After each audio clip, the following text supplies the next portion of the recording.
I'm senior neighborhood reporter Bobby Portavant here in Waco. And did you know former President Jimmy Carter made an impact right here in our own community? I'm about to share some of those stories, including how I once met him myself.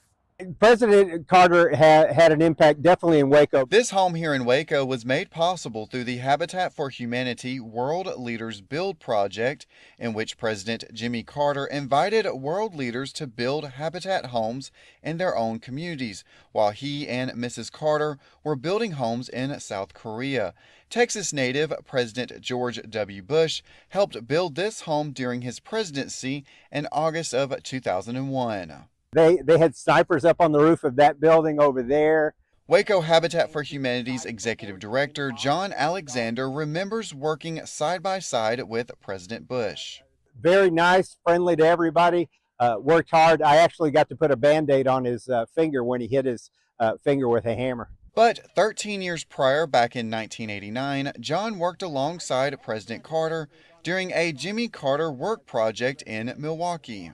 Had the chance to have breakfast across from the president before the workday. John says they talked about the workday, as Habitat for Humanity was very near and dear to President Carter's heart. He remembers the late president being a hard worker and saying he didn't ask for any special treatment, adding President Carter was there to get the job done with open arms and an open heart for helping others.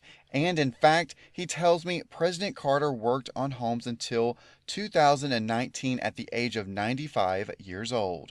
He was a great man, an example to all of us on how we can use our lives all the way up until the end to serve those that are in need. John says the former Georgia governor helped Habitat for Humanity get global recognition, and his legacy will continue on. Carter's legacy will definitely live on, and in fact, in 2025, there's a President Jimmy and Rosalind Carter work project in Austin, Texas that will continue to honor their service. Now, I actually met the Carters during a grand opening of a Boys and Girls Club in Plains, Georgia a few years ago.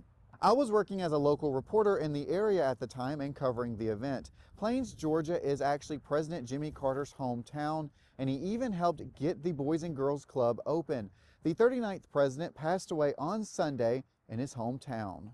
The Carters were pretty incredible people, and I'm honored to have had that opportunity. Now, if you have a personal connection to them or a story to share, we want to hear it. Let us know by sending us an email or calling our newsroom. Reporting here in Waco, I'm senior neighborhood reporter Bobby Portavant.